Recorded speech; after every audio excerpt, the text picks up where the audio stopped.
This reading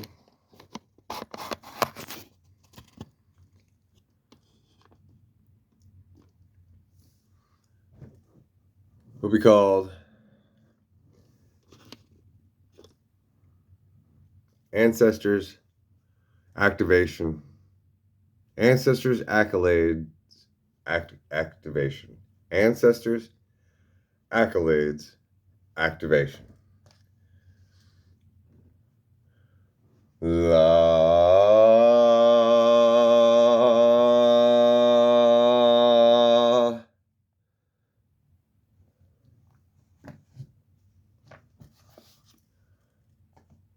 Let's call upon our ancestors.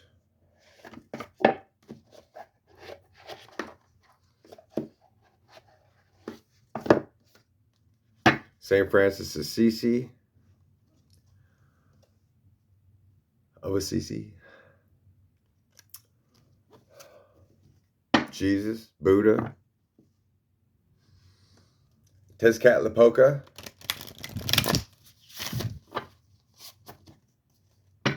and all the divine beings, my predecessors, those guiding all of mankind towards a spiritual rebirth, not allowing technology where the demon is been trapped inside a machine to control all of us, to maintain its control.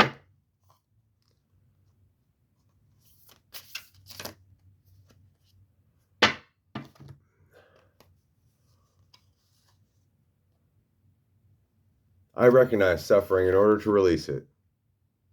Kuan Yin. Not to put our burdens upon another. To live in love and forgiveness. By hating on someone, sure, it keeps bringing them back, but not for the right reasons, and not to the end that we wish to have. Something tells me I'm going to bleach my hair today. Every time I run into one of the stars, that's what they do. To divide the exchange. Curiosity breeds compassion. Yeah, there's that childlike quality of love. Things that are missing in the world. Somebody coming up, hey, you look kind of interesting. What do? You want to go have a beer? You want to go sit in the park and chat, talk about the birds and the bees and swaying in the trees? The mother of believers. We're back here again. Khadijah. I'm spiritually and financially abundant. I provide heaven and earth for myself.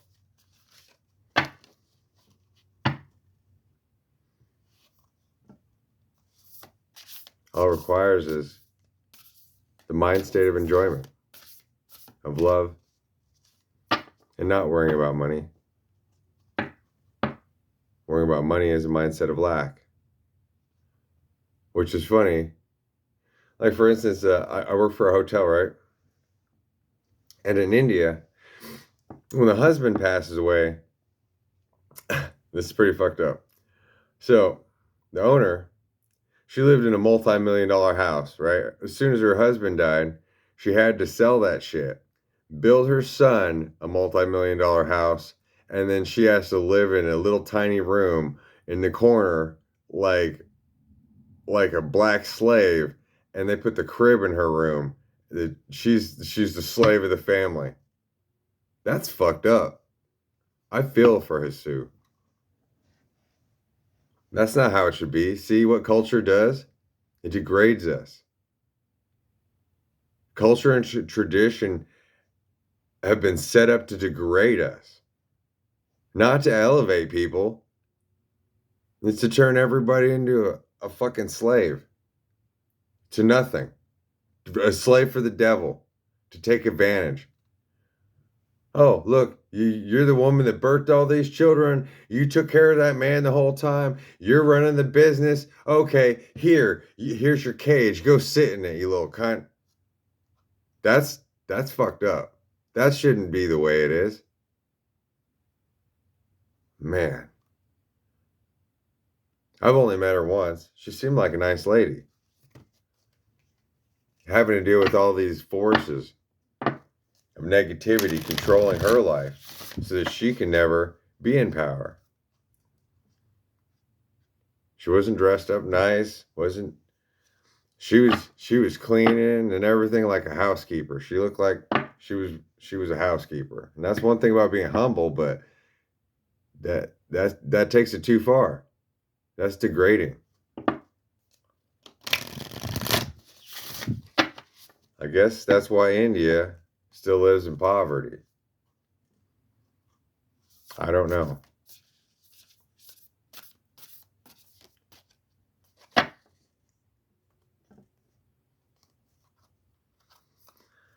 I don't agree with that myself. Just as I speak of India, Dakini, the enlightened feminine, as opposed to the unenlightened feminine. My gut instinct is wise beyond reason, and I trust my intuition to guide me.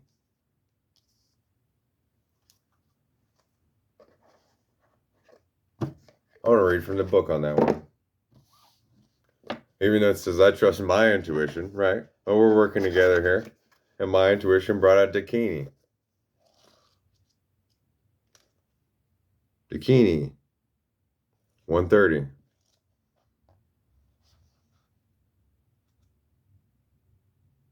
See if we can pull nugget of wisdom out of that. Something more.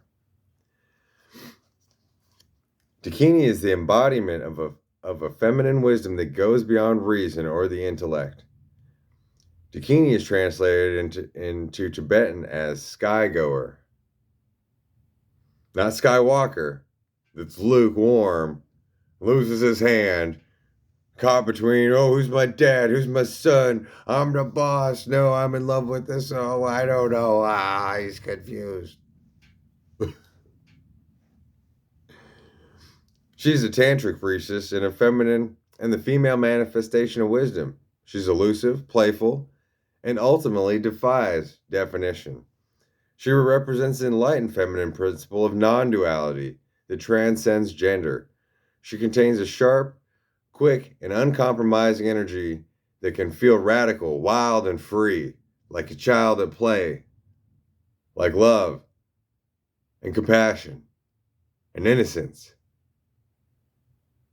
without tradition, bending the rules, enjoying life, not caring about control. As a space dancer and skygoer, the Dakini has left the rigid boundaries of Earth and the laws of gravity.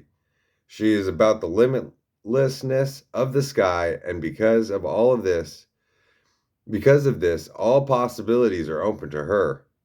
In Tibetan Buddhism, she represents the inner realm as a meditation deity, and the outer realm as a tantric yogini, and the mundane realm as a woman who teaches spiritual truths in each moment of her everyday life. She holds the gold tantric staff, the Hatvanga, the Katvanga, as a symbol of the ultimate union she has attained, ecstatic bliss and emptiness. She can appear as a messenger, a guide, and as a protector. She is known for being unruly in whatever she does because the ordinary rules of conduct don't apply to her. No man rules her, and a taste of freedom is what she wants to give us most of all.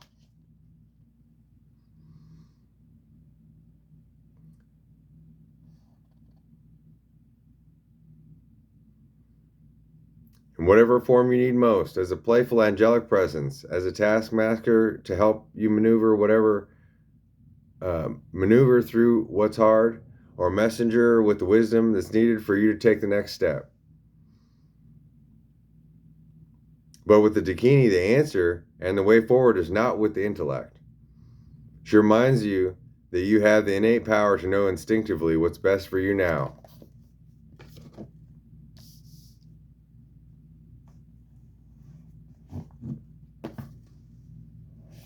That's why it's a Gemini full moon. Is it half full or half empty?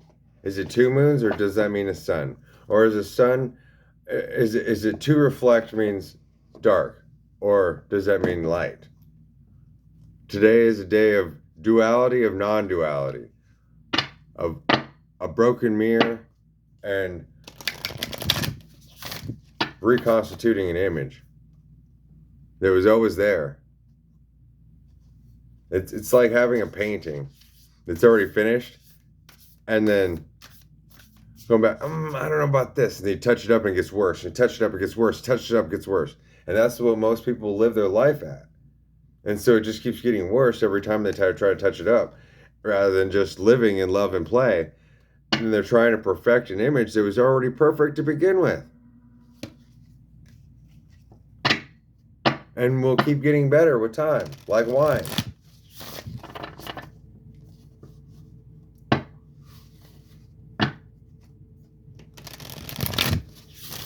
There's no rules that say, oh, since you took this, now you can't do that.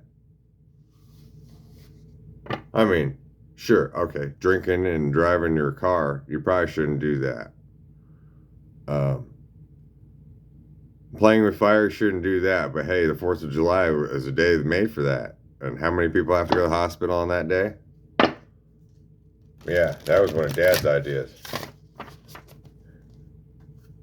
Not bikinis.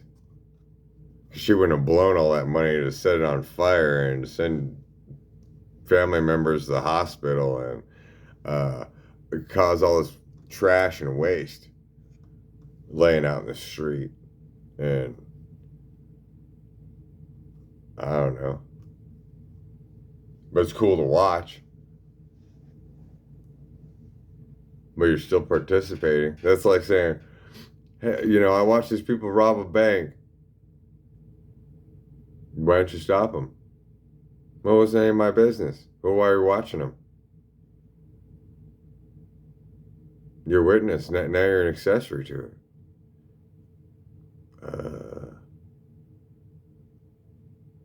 What if I called 911? Well, if you had time to call 911, you should have stepped in and stopped him. Why do you want to get hurt?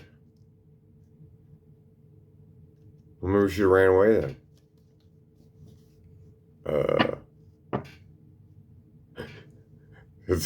There's no answer to that one. It's just conflict of interest. Nobody can not look.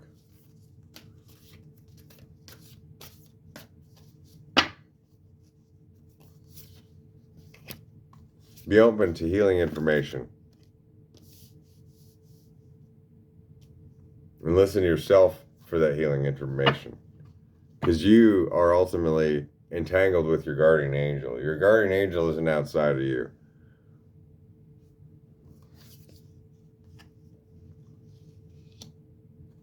And take care of your needs.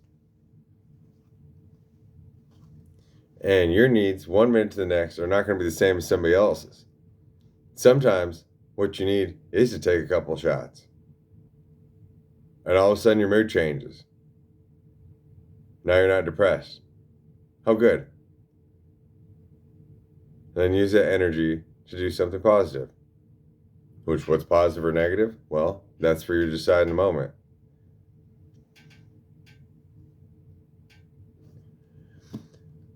I myself have a second channel.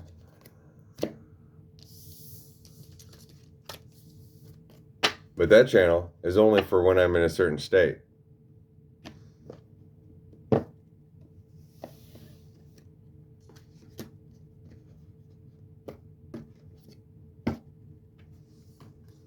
Because some entities seem to think that they can control everyone. And all of us, that were different people at different times. No, I was the same person. And it's all one thing. Trying to split us all up. Trying to make us all enemies to each other.